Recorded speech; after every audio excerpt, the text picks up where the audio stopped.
Oh, yes. Happy Saturday, ladies and gentlemen. Welcome to the Savage Patriots without the Savage Patriots. It's just your boy, JLee here on a special episode of the Savage Patriots. And I think it's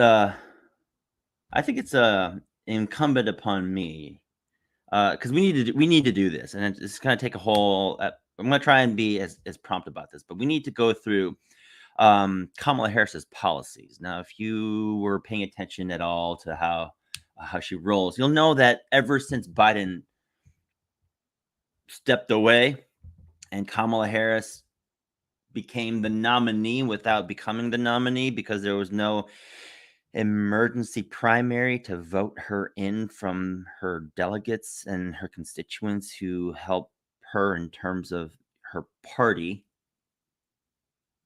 Don't ask me how that works, but apparently it does because now she is the nominee for president for 2024. But anyways, I digress.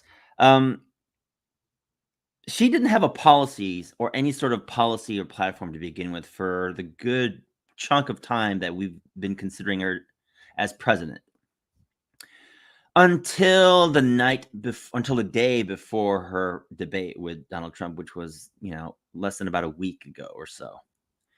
Now, mind you, this is the DNC. They have teams to be able to throw something together and make it professional because they have the money to do so. It's the DNC. People like to fund them, money-wise. So she didn't have a bunch of policies until the day before the debate, where if you saw the debate, you understand what a train wreck that was. And so people, I don't think, had enough time to really process what it is that she decided to put out there in terms of her policy platforms. But the Savage Patriots, we are on top of that neck like nothing else, like George Floyd.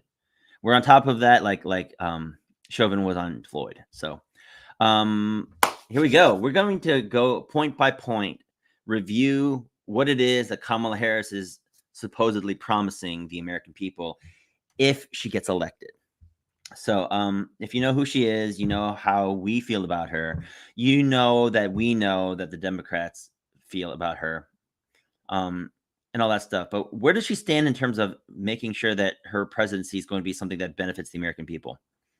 Which is what this leader is supposed to be doing, is assisting the American people in terms of making sure that their lives are safe, that they have the full capacity to pursue their own life, liberty, and property. And so what is she going to do as president? Well, if you go to kamalaharris.com/issues, and y'all can go there and follow along if you so decide to do so, because here's the thing, right? An informed voting base is a powerful one. If you don't know who you're voting for, what's the point? And if you don't know what it is that the person you're voting for stands for, that's on you. So in order for us to be a more informed voter base, because we do want to know what she stands for, we know what Trump stands for. Trump stands for Agenda 47. Again, you can go to his website and read every single point. But Kamala Harris, we didn't know where she stood on for the longest time until the day before the debate. And so if you go to kamalaharris.com/issues, you will see what it is that she stands for and what it is she hopes to accomplish for the American people. And so with Kamala Harris's policies, she's standing on 4 basic principles. The first principle that she's going to stand on is to build an economic opportunity. She's going to build an opportunity economy and lower costs for families. And in that overarching, concept, she has about 10 different subpoints that she's going to stand on and make sure that she institutes. Her second point is to safeguard our fundamental freedoms, whatever that means. And below that is essentially 2 subpoints that she's going to abide by. Her third point is to ensure safety and justice for all, because she's going to be the prosecutorial president, whatever that means. Need I remind you that is beyond her scope of jurisdiction or her her powers, as stated in Article 2 of the Constitution. And finally, she is going to do what she can to keep America safe, secure, and prosperous. And underneath that are 3 different subpoints that she's going to, utilize in order to make sure that she reaches that goal. I hope everybody can see how much of a dumpster fire this is. So let's start from the very beginning. Kamala Harris is going to be a president that builds an opportunity economy and lower costs for families. So her first point, cut taxes for middle-class families. Vice President Harris and Governor Walz believe that working families deserve a break. They're not wrong. That's why under their plan, more than 100 million working and middle-class Americans will get a tax cut. Cool. They will do this by restoring 2 tax cuts designed to help middle-class and working Americans. The first one will be the child tax credit, and the second one will be the earned income tax credit.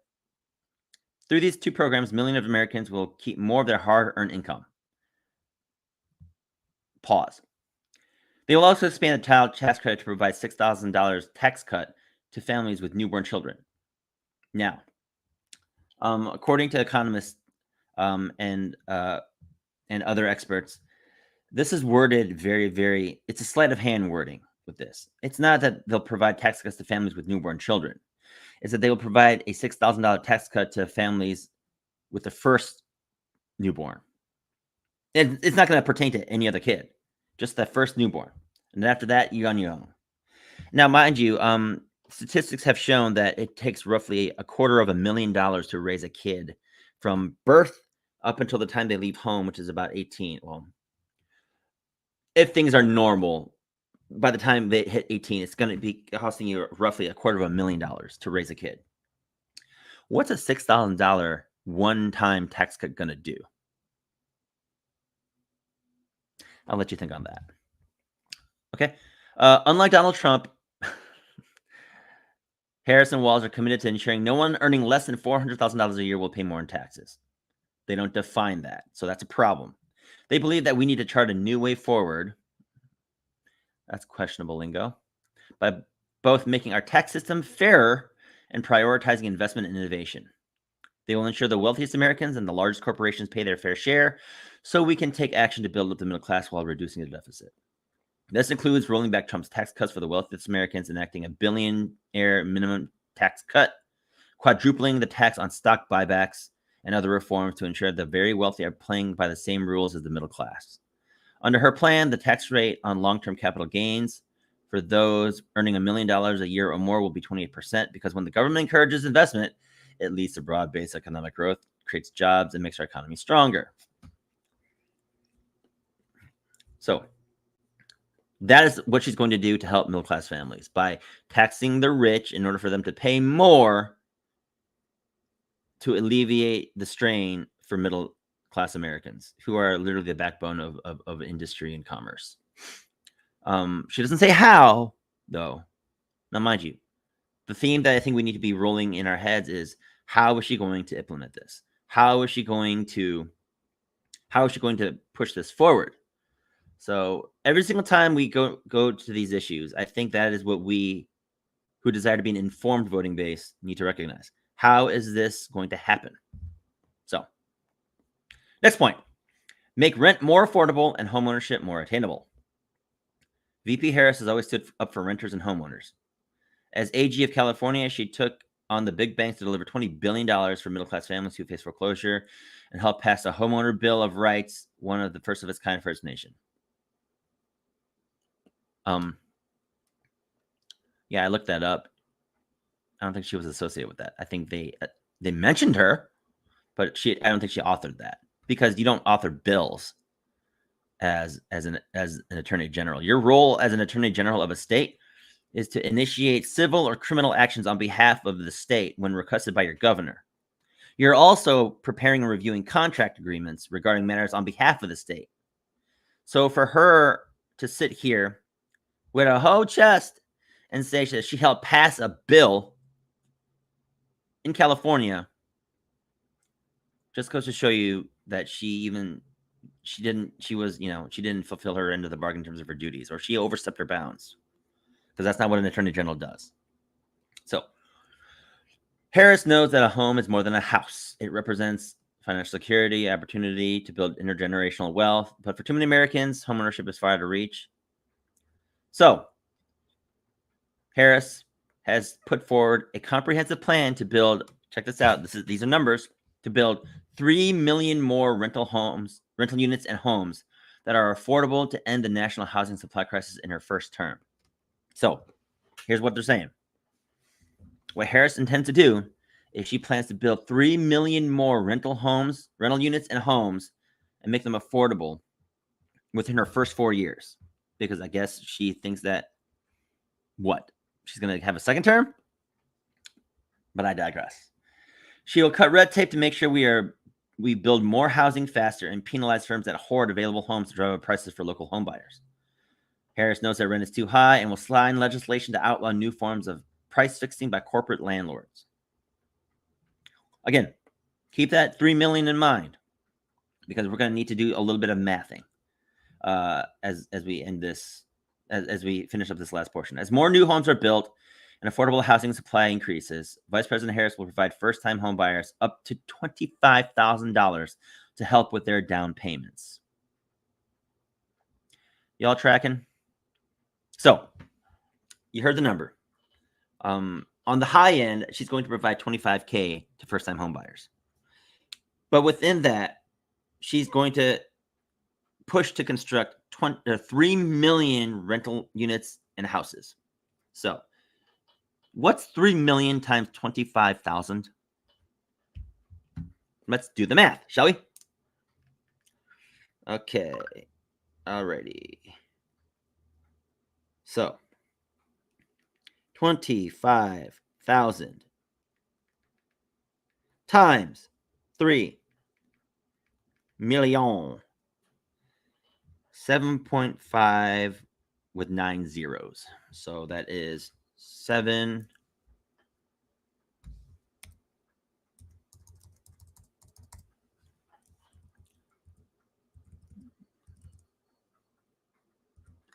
$75 billion. Who's going to pay for that? Anyone? Someone? Who's paying for that? Translation, we are. So, I mean, sure, $25,000 is a down payment on some homes, granted. But if your wages are just horrid because of inflation and higher prices on necessary items like food and gas, what use is an empty home when you can't furnish it? And then on top of that, if you have kids, that's more expenses. So, but know that she intends to give you $25,000 to help you with your down payment on a house that you may not be able to afford the mortgage on. But again, she doesn't say how. But all we know is that she intends to construct 3 million more rental units and homes, making them affordable, whatever that means. And in order to help you get into one of these homes that she intends to construct, she's going to provide for you a first-time home buyer. Now, get this. That's a first-time home buyer. It's not... If you have if let's put it this way. If you have a legacy, if you come from a legacy of former homeowners, you are not qualified for this. If your grandparents owned a home, if your parents owned a home, and you want to partake in this deal that Kamala Harris wants to give you, you are unqualified. You will be denied. Your application will not go through. Why? Because you had grandpappy who owned a home, and then your mama and dad owned a home. And if you want to be the one to buy the home, you're not, because you have a legacy of homeowners. So you don't qualify. But guess who does? I'll give you a hint. You'll need they decide to come here on their own without following the rules. If you know what I mean. Because they would actually be first-time home buyers, but they would not have the legacy behind them. So therefore they, quote, qualify. Because again, she doesn't qualify this with Americans. She just says first-time home buyers. So I'll let y'all connect the dots with that. Third sub-point in her 10-point deal regarding building an opportunity in economy is the growth of small businesses and the investment into entrepreneurs. Harrison Walsh knows that businesses, neighborhood shops, high-tech startups, small manufacturers, and more are the engines of our economy. Just as she did as senator and VP, Harris will always support SBOs and invest in entrepreneurs as president. That's not in her purview. Don't get it twisted. That's not in her duties. She has led the Biden-Harris administration's effort to increase access to capital for small businesses and bring venture capital to parts of middle America that have for far too long been overlooked, driving a record 9 million new business applications. Driving a record 19 million new business applications, tripling the small SBA's lending to Black-owned businesses. There's your DEI. And more than doubling small dollar lending to Latino and women-owned businesses. DEI. She also championed expanding federal contracts for minority-owned small businesses. DEI. As part of her opportunity economy agenda, she has put forward a plan to help small businesses and entrepreneurs innovate and grow. She set an ambitious goal of 25 million new business applications by the end of her first term. Over 10 million more than Trump saw during his term. Again, there's that sleight of hand language, right? So she set an ambitious goal to see 25 million new business applications being turned in, but how many of those will be, passed? How many of those will partake in this opportunity economy that she's attempting to put forward? To help achieve this, she will expand a startup expense tax reduction for new businesses from $5,000 to $50,000 and take on everyday obstacle and red tape that can make it harder to grow a small business. She'll drive venture capital to the talent that exists all across the country, including in rural areas, and increase the share of federal contract dollars going to small businesses.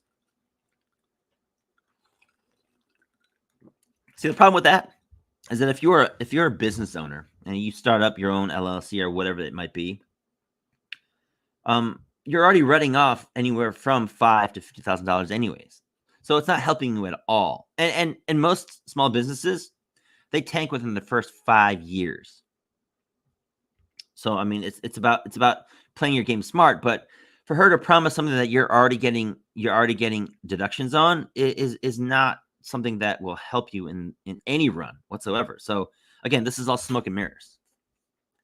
To take down bad actors and bring down costs. As Attorney General of California, Harris took on big banks to deliver for homeowners, stood up for vets and students being scammed by for-profit colleges, fought for workers and seniors who were defrauded. As president, she will direct her administration to crack down on anti-competitive practices that let big corporations jack up prices and undermine the competition that will allow all businesses to thrive while keeping prices low for consumers. And she'll go after bad actors who exploit an emergency to rip off consumers by calling for a first ever federal ban on corporate price gouging on food and groceries, which will build on the anti-price gouging statutes already in place in 37 states. So she's not doing anything new. Just as she did as VP, she will take on Big Pharma to lower drug caps and cap insulin costs, not just for seniors, but for all Americans. She will keep fighting to bring down prescription drug costs by taking on pharmacy middlemen who raise consumer prices for their own gain and squeeze independent pharmacies' profits. Y'all, I don't know if you're aware of this, but we've heard this before. Maybe not in this terminology or this rhetoric, but we've heard about capping insulin costs. Did we not? Some guy I knew a while back. Not the dementia-laden potato. He had a slight orange hue who said that insulin costs will be capped at $35 for all Americans. And then what's his name? The dementia-laden potato thought it was in his tactical best interest to put a halt to that, only to continue that with stipulations. And now Harris is coming back to plagiarize what Trump did. Do you see it? Do you see it? So far, I'm seeing a lot of plagiarism and not a lot of originality coming from a strong Black woman. Blackish woman. Okay. Strengthen and bring down the cost of healthcare. This kind of sort of ties directly in with take on bad actors and bring down costs. Again, she's being redundant. But she specifies her redundancy with this, right? So as AG of California, Harris took on insurance companies and Big Pharma to get them to lower prices. She doesn't say how. As a senator, she fought Trump's attempt to repeal the Affordable Care Act, which should be repealed because it's a horrible, horrible, horrible act anyways. Thank you, Obama. Thank you, Barry. Harris will make affordable healthcare a right, not a privilege. That's problematic. By expanding and by expanding and strengthening the ACA and making permanent the Biden-Harris tax credit enhancements that are lowering healthcare premiums by an average of $800 a year for millions of Americans. She'll build on the Biden-Harris administration's success in bringing down the cost of life-saving prescription drugs for Medicare beneficiaries by extending a third plagiarism again, and a $2,000 cap on out-of-pocket spending for seniors to all Americans. Her tie-breaking vote on the Inflation Reduction Act gave Medicare the power to go toe-to-toe with Big Pharma and negotiate lower drug prices. As president, she'll accelerate the negotiations to cover more drugs and lower prices for Americans. As VP, she announced that the medical debt will be removed from credit reports and help cancel $7 billion of medical debt for 3 million Americans. As president, she'll work with states to cancel medical debt for even more Americans. And VP Harris has led administration's efforts to combat maternal mortality. Women nationwide are dying from childbirth at higher rates than any other developed nation. Wonder where she gets the stat from. We don't know, because if you scroll down to the bottom of her page, no surprise there, no citations. So this would actually be a very, very poor research paper. But I digress. The VP called on states to extend Medicaid postpartum coverage from 2 months to 12. Today, 46 states do so, up from just 3 near the administration's start. I'd like to know what women are dying at what rate. Like, that's not specified. Again, so it's bordering on an empty promise based on jargon and rhetoric that have no basis in any sort of reality whatsoever. Okay, to protect and strengthen Social Security and Medicare. Actually, you know what? By the way, here's the thing when it comes to the Affordable Care Act. I don't know if you guys are aware of this or not, but remember how the Affordable Care Act, you were promised that you could keep your doctor, but then that didn't happen. And if you refuse this Affordable Care Act and all the plans that the ACA had within, and you decide to opt out of this government-funded health insurance, which, by the way, the plans all sucked. If you had any clue, if you reviewed it at all their plans, the coverage was horrible. And if you opted out of it, guess what? Based on your income, you paid either 2% or or I think it was $900. No, it was $300, whichever was more expensive, or whichever cost more, or the higher amount. So, yeah, you were forced to pay that annually for not having this insurance, which insurance is not a right; it's a privilege to have. I remember having to pay out of pocket for a cleaning because I did not have insurance by choice. But here's the thing, right? The most egregious thing that you could say as a politician is to denote a privilege to become a right. Healthcare is not a right, ladies and gentlemen. Healthcare, because here's the thing. Your health may be a right that you have, but you are not afforded the services of somebody else. Everybody, like for instance, if it's a right, then a doctor must obligated to take care of you, regardless. That's for all intents and purposes slavery. Your health is your right to have. If you want to be healthy, that's your right to do so. If you want to be unhealthy, that's also your right to do so. I mean, look at the national obesity rate. That's all by choice, being obese, unless you have a thyroid condition, which, if you do, get that figured out and take care of yourself.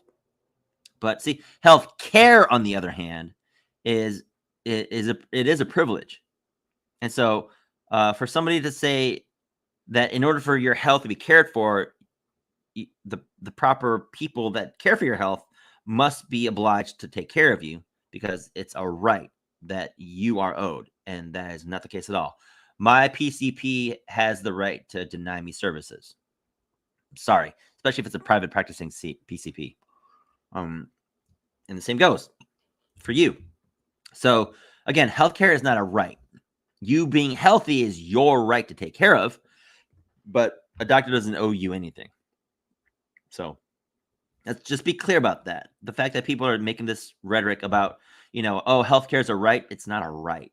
Health care is a privilege, but it's also the right of somebody to deny you that very same care and deny you that privilege. So, okay, this is a dumpster fire, but we're gonna have to go through this. Carry on, people. We will get through this. I promise you. And I'm gonna go as fast as we can because again, this is a dumpster fire, and I'm getting brain rot just reading this. Protect and strengthen Social Security and Medicare. VP Harris will protect Social Security and Medicare against relentless attacks from Trump and his extreme allies.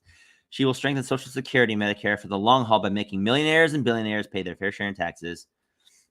Again, doesn't know what she's talking about because Trump wasn't against Social Security and Medicare.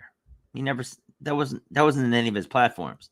Is Social Security being drained? Yeah, it is. Like, I will not see the benefits of it, but go on, Harris. Protect that failing, fiduciary institution of Social Security. All right. Support American innovation and workers. How? She doesn't say. Working with Biden, Harris helped pass landmark legislation. Oh my gosh.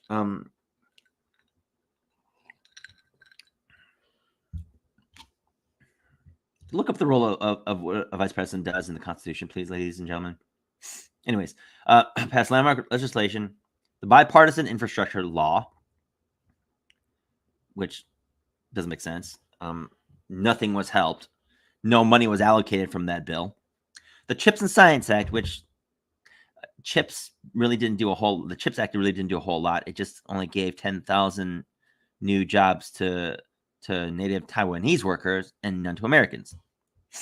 The Inflation Reduction Act, you can go read that act yourself, and the American Rescue Plan that supported over 60,000 infrastructure projects, spurred more than $900 billion in the private sector investments, and doubled investments in construction of new manufacturing facilities. Where? In America? This included investing billions to help connect all Americans to accessible, affordable internet. Oh my gosh. $900 billion to give more people cable internet. After decades of offshoring, manufacturing is returning to America from major cities to rural counties by creating good-paying jobs, including union jobs and jobs for those without college degrees. It's called trade school, folks. Under Biden and Harris, more than 1.6 million manufacturing construction jobs have been created. Remember the timeline. COVID, Trump, J6, whatever. Biden comes into office. 10 days, the first 10 days of the Biden-Harris administration, we saw 86 some odd EOs written and passed to the point where Biden didn't even know what he was signing. A lot of it undid Trump's policies, the Keystone XL pipeline. And when it comes to this whole creating 1.6 million manufacturing construction jobs, America reopened. It wasn't the creation of new jobs. It was the reopening, and it was giving back old jobs that were lost. Biden created no jobs. And if you want to do some real number crunching, during his first 3 years, he probably only created about 400,000, not 1.6 million. So let that sink in for a bit. 1.6 million have been created, and American workers are rebuilding roads and bridges using materials made in America. 3 times more auto jobs per month have been created under their watch than under the Trump administration, even before the pandemic. Yeah, that didn't happen. New jobs created because manufacturing was coming back to America from China and Mexico and all that stuff under the Trump administration. Why? Because of tax cuts. Now, if you know how tax cuts work, I'll let you figure that out. And with these investments, Biden-Harris is showing America we can meet the moment and build industries for the future while creating high-quality union jobs in the electric vehicle and battery supply chains. As president, Harris will build on the administration's progress to ensure American industries and workers thrive. VP Harris will continue to support American leadership in semiconductors, clean energy, AI, and other cutting industries of the future. She'll also fight for unions because as vice president of the most pro-labor administration in history, she knows that unions are the backbone of the middle class. Are they, though? She'll sign landmark pro-union legislation, including the PRO Act to support workers who choose to organize and bargain, and the Public Service Freedom to Negotiate Act. There are already labor laws that do this. What Look. Okay, here's the thing. This administration and any sort of Democrat, whatever, they love to create laws from laws that already exist. Like the whole anti-lynching bill that was passed that was thrown out a few years ago. Lynching was already illegal because if you lynch somebody, you're murdering them. That's a crime. So why do we need a bill to criminalize what has already been criminalized? It doesn't make any sense. So people are free to negotiate if they want to. That's the whole point of pursuing your happiness, right? If you work in a place and they don't allow you to negotiate your salary, your benefits, or whatever, go find a job that does. What a concept. But no, she needs to sign an act that gives you, the public, the freedom to negotiate.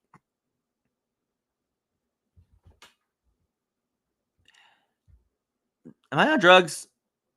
I'm reading this. Am I on drugs? I feel like I'm on drugs because I'm reading this. I'm going, that's already the case, guys. Like, what are we doing here? During her leadership as VP, unions representing those from auto workers to truck drivers to care workers won record wages increases amidst no jobs were created. A VP will not tolerate unfair trade practices from China or any competitor that undermines American workers. And yet, she'll fight to raise the minimum wage. That's a problem. And sub-minimum wages for tipped workers. And yo, does that sound familiar to y'all?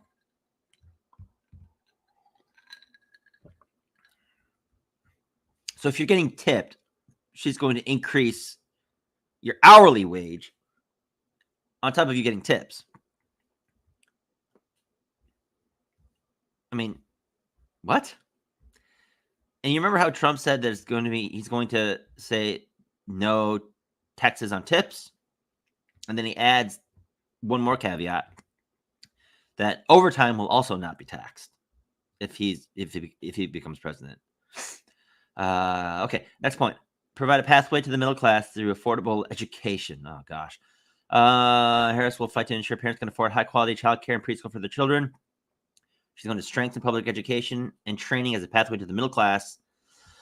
And she'll continue working to end the unreasonable burden of student loan debt and fight to make free college is what she's going to try and do.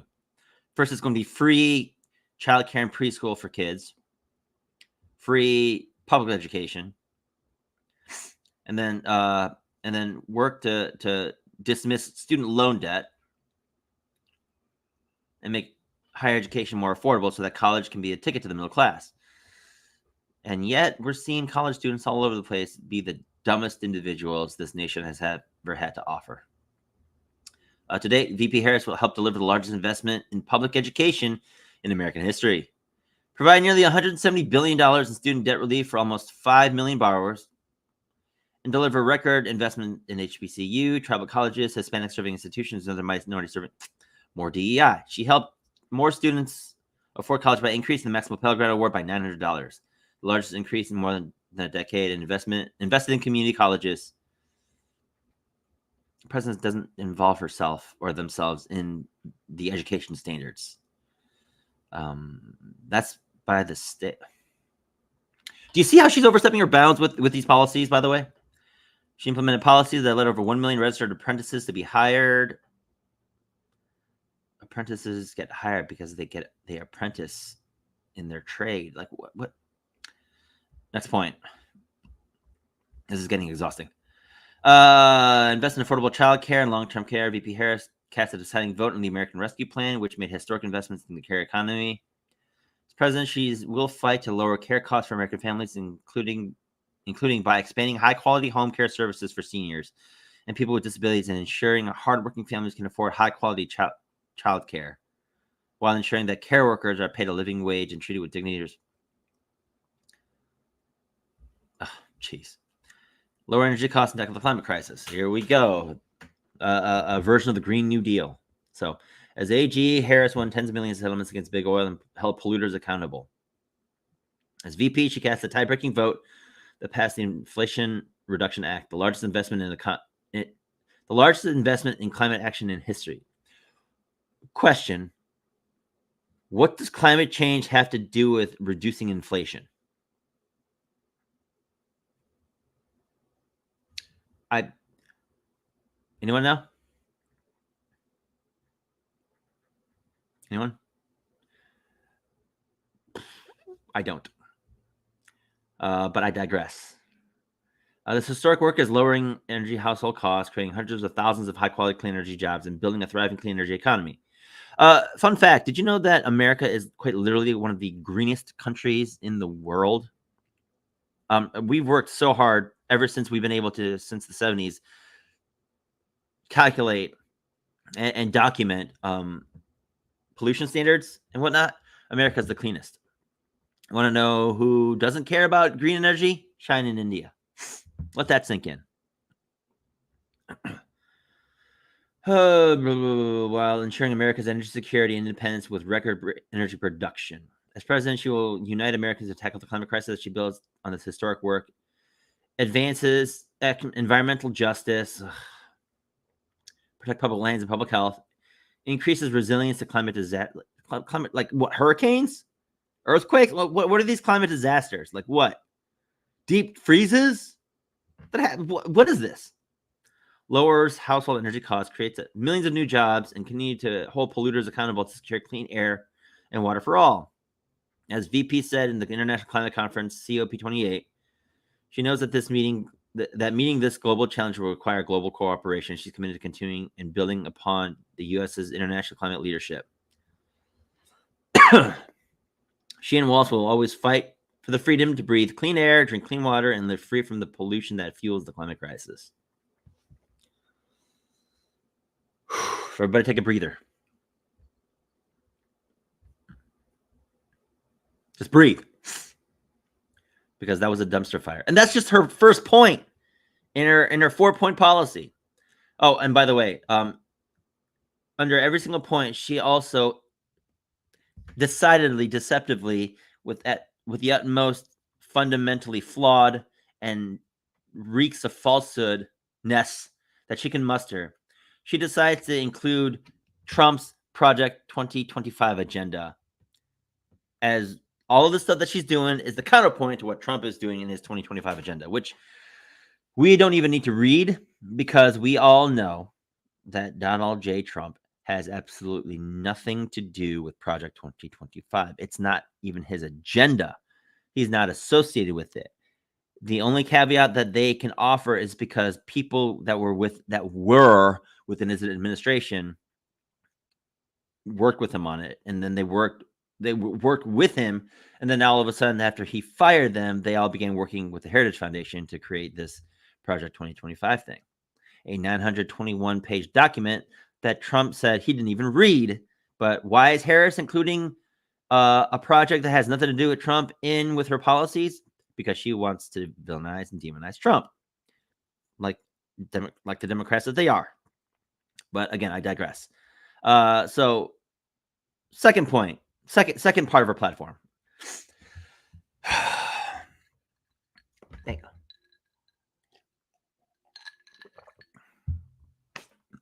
Safeguard our fundamental freedoms. Harris's fight for our future is also a fight for freedom, as if we don't have that. In this election, many fundamental freedoms are at stake. The freedom to make your own decisions about your own body without government interference. That's a sleight of hand comment. That's sleight of hand rhetoric. The freedom to love who you love, that's already there. And the freedom that unlocks all the others, the freedom to vote. I didn't know that I had my ability to vote is hampered, but whatever. Restore and protect reproductive freedoms. Harris and Walsh trust women to make decisions about their own bodies and not have the government tell them to do so. That's a little rich. Trump handpicked members of the Supreme Court to take away reproductive freedom. And now he brags about it. In his words, I did it and I'm proud of it. I'm proud I've done it. He even calls for punishment for women who have an abortion. Not true. That's just verifiably false. And again, Google is free. You can find video clips and then make sure you play them in context.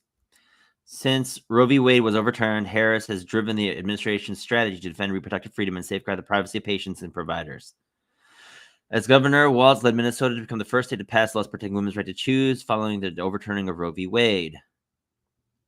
Harris has traveled across America and heard stories of women hurt by Trump's abortion bans. Okay, let's get one thing straight.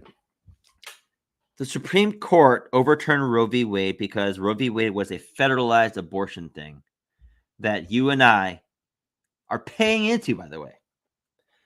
When the Supreme Court overturned Roe v. Wade and took abortion back to the states, it was up for you to decide what you wanted to do in terms of this thing called abortion. So did you know that you had 14 states now in the union that have unrestricted, unbridled abortion, no limits at all?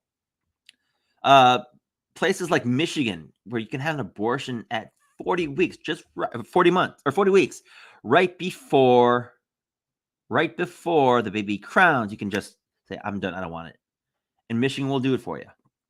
It's in Alaska. It's in Connecticut. It's in New Mexico. So in all of this, what reproductive freedoms, where's the ban in all this?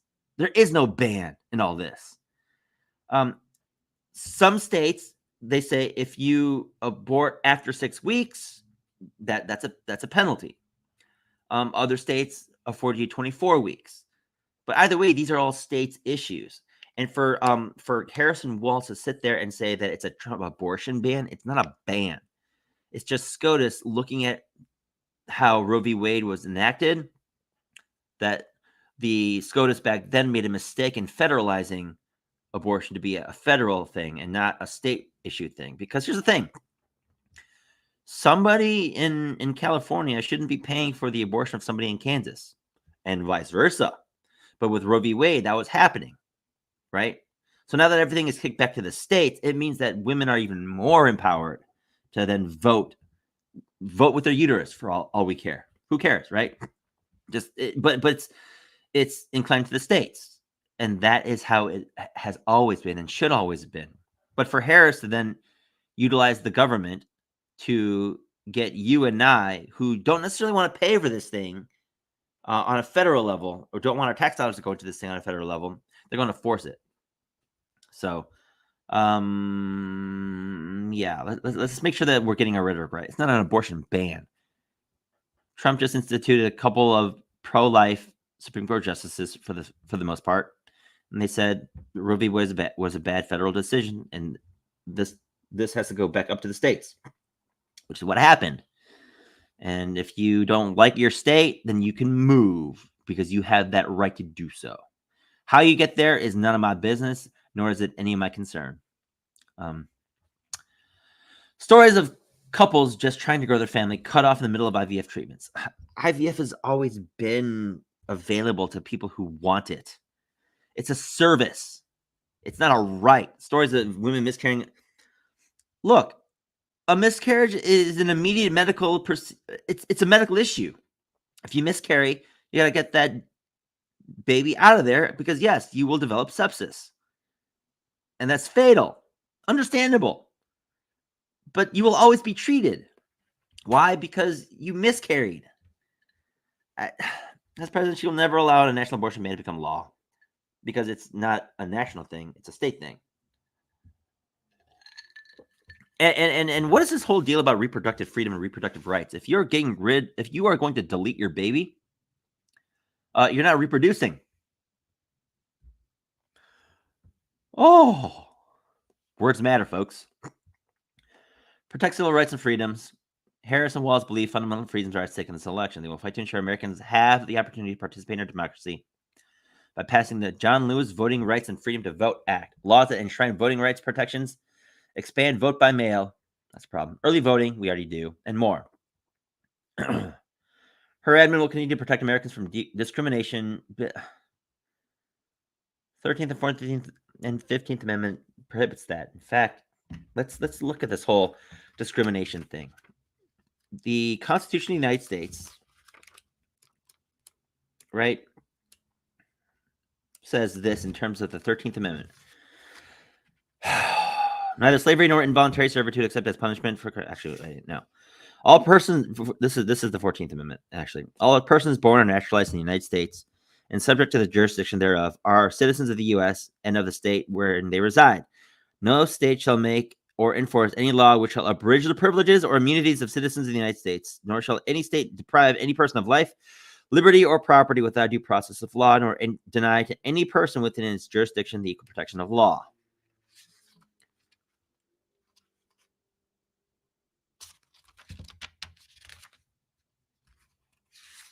And then I think it's the 19th also that also has a sleight of hand. The right of citizens of the U.S. to vote shall not be denied or abridged by the United States or by any state on account of sex. Congress shall have the power to enforce this article by appropriate legislation. So even the 19th Amendment is establishing that the right of citizens of the United States to vote shall not be denied. What voting rights is being taken away? I don't get this. Her administration will continue to protect Americans from discrimination, building on our work to secure $2 billion in funding for offices of civil rights across the federal government. And as president, she will always defend the freedom to love. In 2004, she officiated some of the nation's first same-sex marriages as AG, which again is not part of her jurisdiction to do so. She refused to defend California's anti-marriage equality statewide referendum. As president, she'll fight to pass the Equality Act to enshrine anti-discrimination protections for the community in healthcare, housing, education, and more into law. So she's going to enshrine. So you can't say anything mean to the legitimate qua peoples and whatnot. Breathe. All right. Third deal. Ensure safety and justice for all. As prosecutor, just DA, and AG, Harris has fought to ensure everybody has the right to safety, dignity, and justice. Everyone should have the freedom to live in safe communities. That's why VP Harris is fighting to keep our communities safe from gun violence and crime, secure our borders, and fix our broken administration system. Tackle the opioid and fentanyl crisis and ensure no one is above the law, including the president. Oh, gosh. All right. Make a community safe from gun violence and crime. As prosecutor, Harris fought violent crime by getting illegal guns and violent criminals off California streets. During her time as DA, she raised conviction rates for violent offenders, including gang members, gun felons, and domestic abusers. As AG, Harris built on this record by removing over 12,000 illegal guns from the streets of California and prosecuting some of the toughest transnational criminal organizations in the world. There's a lot there, of which we don't have time to cover, because I want to try and keep this below an hour and a half, because we still have one more little thing for Harris's policies that we're going to have to go through. Okay. In the White House, Harris developed the largest investment in public safety ever, investing $15 billion in supporting local law enforcement and community safety programs across 1,000 cities and towns and counties. Biden and Harris encouraged bipartisan cooperation to pass the first major gun safety law in 30 years, which included record funding to hire and train over 14,000 medical health professionals for our schools. That's where that came from. Okay. As head of the first ever White House Office of Gun Violence Prevention, bear that in mind, folks. Gun violence. It's a broad, vacuous term, isn't it? She spearheaded policies to expand background checks and close the gun show loop. There was no, oh my gosh, are they still running with that? Do y'all remember the Obama stint about, the gun show loophole? That the reason why Chicago was seeing so much gun violence is because Chicago gang members would go to Indiana and go to a gun show in Indiana and bring that gun back to Chicago, and that's how you have that gun show loophole, because they bought a gun in a gun show that you couldn't get in Chicago, and they go from Indiana to Chicago, and there's that loophole there, and that's what they're running on. Oh, by the way, apparently even at gun shows, if you want to purchase a firearm, you have to pass a background check. Background checks already exist. So again, this is going to be a waste of your tax dollars, because they're putting into place stuff that already exists but want you to spend more money in taxes. Under her and Biden's leadership, violent crime is at a 50-year low, what they don't even qualify what violent crime is. Is it homicide? Is it manslaughter? Is it what? As president, she wants to stop fighting so that Americans have the freedom to live safe from gun violence in our schools, communities, and places of worship. She'll ban assault weapons. Careful now. There's that sleight of hand rhetoric again. Assault weapons. Nobody knows what that means. And if you're smart, you will question the validity of what that means, ladies and gentlemen. What is an assault weapon? This bottle of hot sauce, and yes, I do have hot sauce because I enjoy hot sauce. This bottle of hot sauce can be considered an assault weapon. Why? Because I could bash this over the head, and with whatever glasses remaining, stab you with it. Assault weapon. The very microphone that I'm using could be rendered as an assault weapon. Why? Because I could use it violently upon you and bring harm to you. Oh! So this whole idea of assault weapon is such a vacuous term that they use it, again, it's a sleight of hand terminology. She'll ban assault weapons, which doesn't qualify that, and high capacity magazines. Again, there's no consensus on what was considered high capacity. Is it 10? Is it 7? Is it 5? Is it 20? Nothing. Require universal background checks. It's already there. And support red flag laws. That's key here, folks. She'll support red flag laws that keeps guns out of the hands of dangerous people. So your uncle, a Vietnam vet, could have PTSD, and a red flag law will allow you to express concern for your PTSD suffering uncle, and he will have his Second Amendment rights infringed upon. Okay, what's eye patch guy's name? Dan. Who? What's his name? That senator. If you know who I'm talking about, Dan something. He looks like a pirate. He's got the eye patch. What's his name? Dan Crenshaw, right? Is that what it is? Yeah, Dan Crenshaw. Dan Crenshaw supports red flag laws, by the way, just so you know. So, if you're a Dan Crenshaw fan, he supports red flag laws. And last time I checked, in the Second Amendment of the United States Constitution, let's read that, shall we? Just in case that we're not sure of what it says, right? So, the Second Amendment, a well-regulated militia being necessary to the security of a free state, the right of the people to keep and bear arms shall not be infringed. There is no interpretation to what infringe means. There is no interpretation on what shall not means. So, there you go.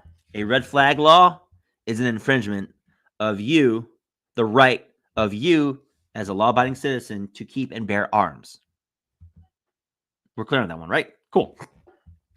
Including hiring and training officers and people to support them, and will build upon proven gun violence prevention programs that will help reduce violent crimes throughout the country, secure our borders, and fix our broken immigration system. Now, remember, guys, she was the border czar. Y'all are aware of this, right? There are bills in place that signify that she was, in fact, the border czar. But I digress. Harris and Walz believes in tough, smart solutions to secure the border. How? Doesn't say. Keep communities safe. Again, how? Doesn't say.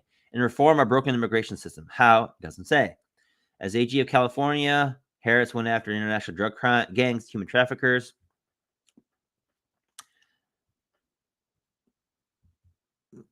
If you are part of the Savage Patriots family, you'll know, and you'll recall back a while back where we talked about Jamal Trueblood. True. I think that's his name.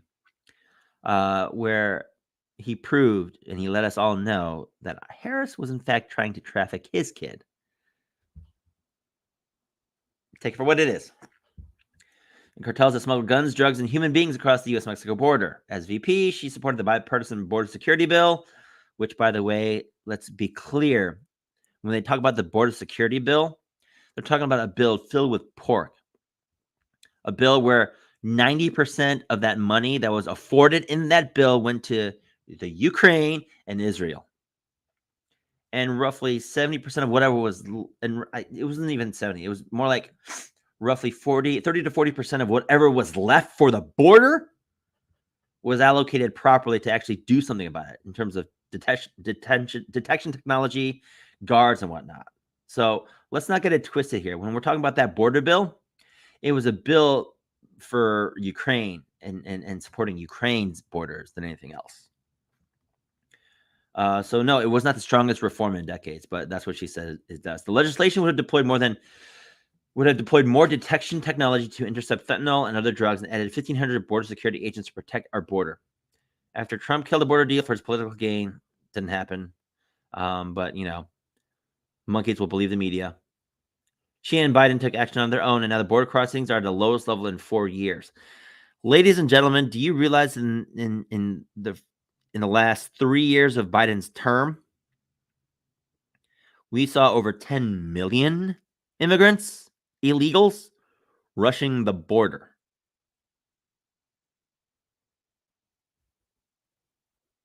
Yeah. What lowest level is it? Well, did they go from, because on a weekly basis, there would be anywhere from 10 to 15,000 coming daily. Is it daily or is it weekly? Either way, an exorbitant amount of illegal immigrants were coming to the point where during Biden's presidency, over 10 to 15 million illegal migrants were coming through the border. What lowest level is she talking about? As president, she will bring back the bipartisan border security bill and sign it into law. Sometimes she knows that our immigration system is broken and needs comprehensive reform. Doesn't say what or how. It includes strong border security and an earned pathway to citizenship. That is already there if you come through legally. Tackle the opioid and fentanyl crisis. Harris is committed to ending the opioid epidemic and tackling the scourge of fentanyl. She's seen the devastating impact of fentanyl. We have firsthand look at what fentanyl did. It made you cry for your mama, saying you can't breathe even though you can. It didn't take a knee to the serratists to give us that understanding. She's met and mourned with those who have lost loved ones to fentanyl overdoses. As AG, she prosecuted drug traffickers, seized over 10,000 kilos of coke, 12,000 pounds of meth, and 12,000 pounds of meth. In the White House, she helped direct more than $150 billion to disrupt the flow of illicit drugs and deliver billions of dollars in investments to states and to fund life-saving programs. Under Biden and Harris, the FDA made the overdose reversal drug naloxone available over the counter. This past year, the number of overdose OD deaths in the U.S. declined for the first time in 5 years. As president, she will sign the bipartisan border bill that will fund the detection technology to intercept even more illicit drugs, and she'll keep fighting to end the opioid epidemic. Ensure no one's above the law. Do we need to go with this one? Yeah, we do. We should be consistent. Harris believes no one is above the law. Well, no.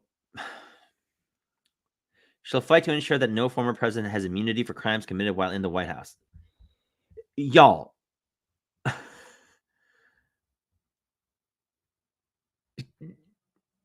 I would refer everybody in the Savage Patriots family to look at Article 2 of the Constitution. There lies the whole immunity understanding of what a president's role is in terms of his job description. Article 2 is his job description. He cannot go beyond that. If within his capacity of Article 2, that's where he's immune in. Anything outside of that, he's not immune in it. So for people to spew this stupidity, it's just stupid. I'm sorry. I'm about to pull a hamstring because I'm getting so worked about how stupid people are. She'll support common sense Supreme Court reforms, like requiring justices to comply with ethics rules that other federal judges are bound by and imposing term. Oh, so she's going to literally cut, because SCOTUS judges hold lifetime term limits. Like literally, what's her name? Ruth Bader Ginsburg, RBG. She was a justice until she faded from existence. So yeah, but we'll see how she proposes this. That's crazy. Okay. We're down to our last point of Harris's policy platform. And again, underneath this last point, there's 3 subpoints to it. And then some final closing thoughts, and then we'll get on out of here. But hopefully you can walk away from this knowing that, you're more informed. And if you need to dig into this deeper and you want to do some cross-referencing and cross-checking, KamalaHarris.com/issues is where you'll find her policy positions. And if you think I'm lying about what it is I'm reading, you can go ahead and go to that website and read it for yourself. And I encourage you to go read this for yourself. So, her last point: to keep America safe, secure, and prosperous. Vice President Harris will never waver in defense of America's security and ideals. As VP, she has confronted threats to our security, negotiated with foreign leaders. When? Strengthen our alliances, and engage with our brave troops overseas. She even admits not even being in Europe, let alone the border. Like, what is this hogwash? As Commander-in-Chief, I shudder at that statement. If she becomes president of the United States, she will also be commander-in-chief.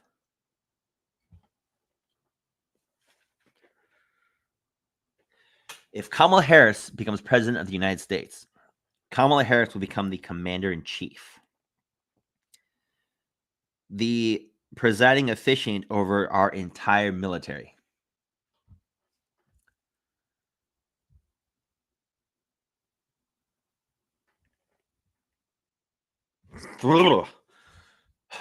I shudder at the thought.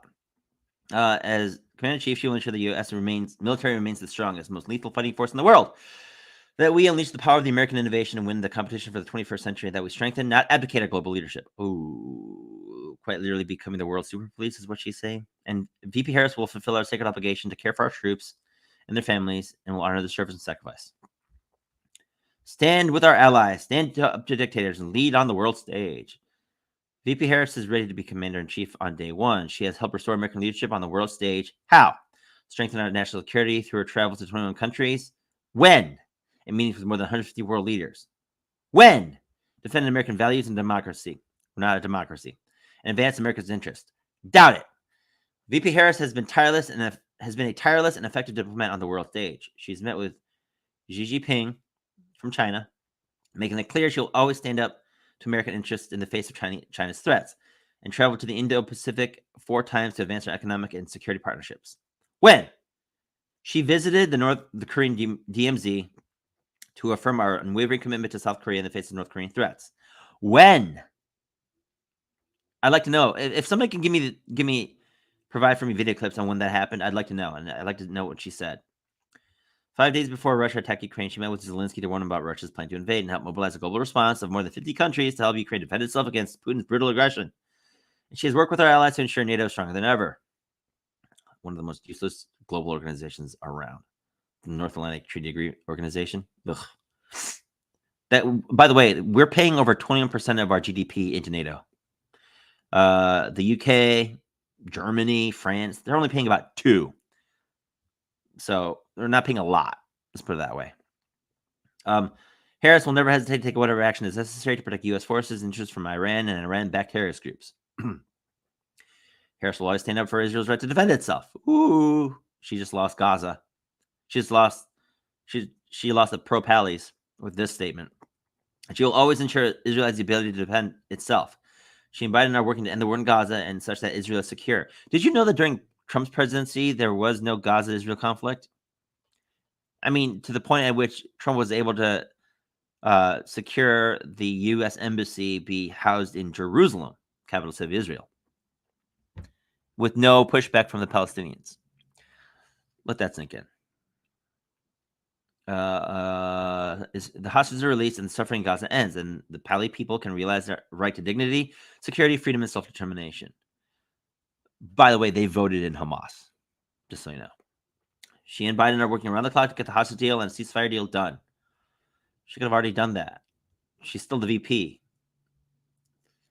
From advising on tough decisions to the Oval Office and Situation Room, to serving on the Senate Select Committee on Intelligence, to going after transnational criminal organizations as California's AG, Harris brings extensive national security experience. And it's no surprise more than 350 foreign policy and national security experts have endorsed her. No, they haven't. At least none that I've seen and I've read. Anyways, if someone can prove me wrong, feel free. Invest in America's source of strength. Harris will make sure that America, not China, wins the competition for the 21st century and that we strengthen, not abdicate our global leadership. She will invest in competitive advantages that make America the strongest nation on earth, American workers, innovation, and industry, and will work to ensure that America remains a leader in industries of the future, from semiconductors to clean energy and AI. She stepped up China's unfair economic practices to... This is a repeat. This is a repeat, okay, of her whole deal on her economic plans. This is like...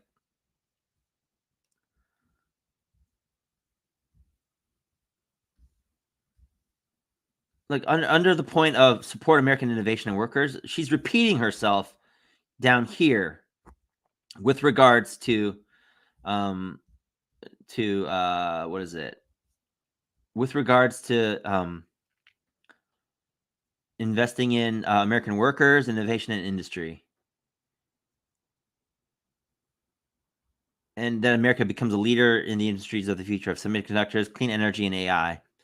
She stood up to China's unfair economic practices to protect American workers, businesses, and families, and she has advanced economic cooperation from around the world, from rallying international leaders to an AI summit in the UK, because that matters. Why? To convening semiconductors, business leaders in East Asia, to spurring private investments across Africa. What does that have to do with American innovation? It doesn't. All right. Support service members, vets, their families, caregivers, and survivors. VP Harris and Walz believe we have a sacred obligation to care for our nation's service members, veterans, their families, caregivers, and survivors. These Americans represent the bravest among us who have put their lives on the line to defend the promise of America, stand up for our values, and protect our fundamental freedoms. Harris and Biden have delivered a more significant expansion of benefits and services for veterans exposed to burn pits, Agent Orange, and other toxic substances more than 30 years. The son of an Army vet who served as Command Sergeant Major, Walz was a ranking member of the House Veterans Affairs Committee, where he passed legislation to help stem veteran suicides. They will fight to end veteran homelessness, investing in mental health and suicide prevention, and eliminating barriers to employment and expanding economic opportunity for militaries and veteran families. A Harris-Walz administration will continue to ensure that service members and their veterans and their families receive the benefits they have earned. Okay. There's a lot there. There's a lot of nuances that need to be unpacked. There's a lot of numbers that need to be crunched. There's a lot of rhetoric that needs to be sifted through. And here's my final point, y'all. And I think this is important that we need to be about, right? It's this, okay? You heard from all of that in the last hour. You heard what her policies are. You heard what she was standing for. You heard what she intends to do. You don't know how she's going to do it, but all you hear is that she intends to do it. And so with that in mind, Savage Patriots family, I implore you to do your research.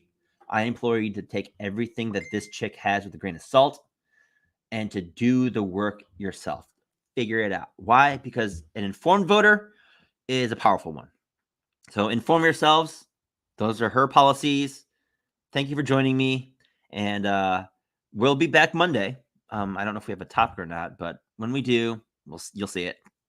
We'll be back Monday, 6:30 p.m. Eastern Standard Time. Join us for the Savage Patriots. And be sure to like, share, comment, subscribe.